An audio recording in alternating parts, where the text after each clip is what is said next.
والدي حبيبي الله يرحمه هو اللي كان معلمني الطريقة ديت، واخداها منه. هو كان غاوي المطبخ جدا، وهو كان دايما يدمس لنا الفول ويشيله لنا في الفريزر ونسحب منه. فانا بنسيب له صراحة.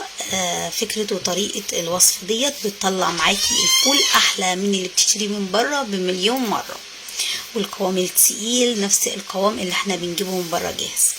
انا نقعت الفول في مية دافية ومعلقة من السكر وعصرة ليمون من بالليل للصبح. بعد كده هتحطي بقى في دماسة او حلة، ويفضل لو دماسة لان بيبقى جوزها رفيع شوية فبتكون افضل. وهنجيب ليمونة وهنقطعها من الناحيتين بالمنظر ده كده، لان الطرفين دول هما اللي بيبقى فيهم المرارة، وهنحطها مع الفول وهننزل عليهم بمية مغلية. انا حطيت 1.5 لتر من المية المغلية، عايزة المية تكون اعلى من الفول بحوالي 10 سنتي كده بالمنظر ده. لو تستخدمي حلة نفس الطريقة. وهنجيب طماطمايه بردك هنشيل الحتة الاولانية دي وهنشقها بالنص وهنسيبها سليمة وننزل بيها برضو. الطماطم طبعا والليمونة بيساعدوا على الأكسدة وبيخلوا الفول ما يسودش معاكي.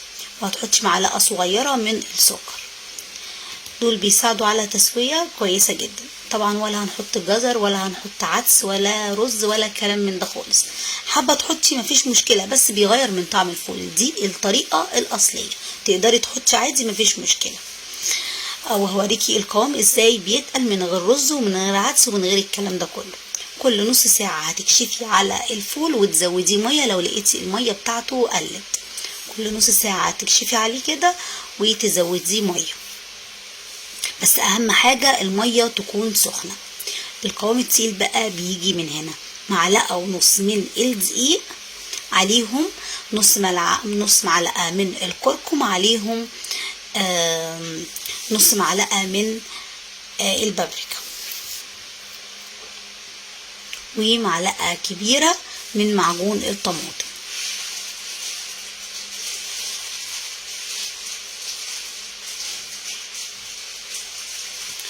طبعا عايزه اقولك انت لو حابه ان الفول يبقى تقيل قوي قوي، انا هوريكي قوام الفول اللي انا عاملاه، تقدري تزودي معلقه كمان من الدقيق. انا ما بحبوش لا تقيل قوي قوي ولا سايب خالص. هوريكي القوام اللي انا عاملاه. حابه يبقى اتقل من القوام بتاعي هتزودي معلقه من الدقيق. هنزل بقى بميه سخنه وادوب المكونات اللي انا عملتها مع بعض دي كويس جدا كده. هتديني القوام ده كده.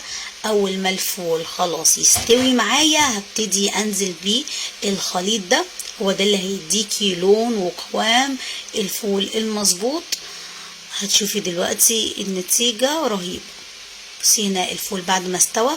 عايزه اقولك برضك في ناس بتحب الفول مهري قوي، وفي ناس بتحب الفوليه ماسكه نفسها. الفوليه انا برضك بحبها ماسكه نفسها، ما بحبهاش مهريه قوي. فاخد معايا 2.5 ساعة.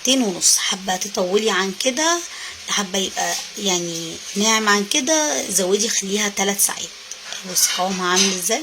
دي اخدت معايا 2.5 ساعة.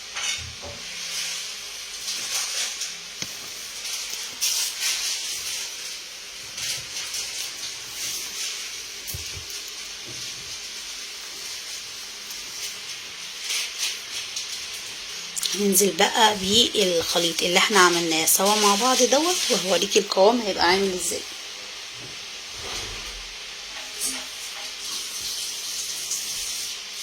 هو ده اصلا سر خلطة الفول.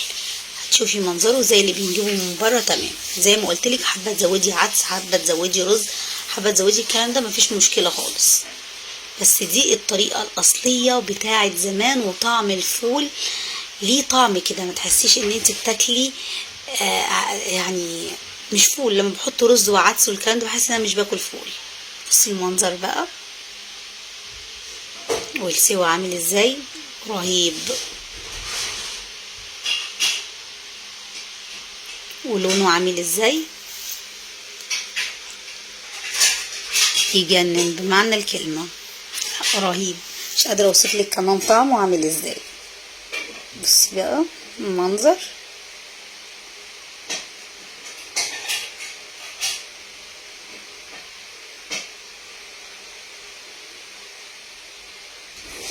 جربي الطريقة دي هتدعيلي، لا مش هتدعيلي، ادعي بقى لوالدي الله يرحمه. فعلا طريقة ممتازة، مش بعد كده هتعتمديها ومش هتعملي الفول الا بالطريقة دي، ومش هتشتريه من بره تاني. شايفة السوا عامل ازاي؟ يجنن.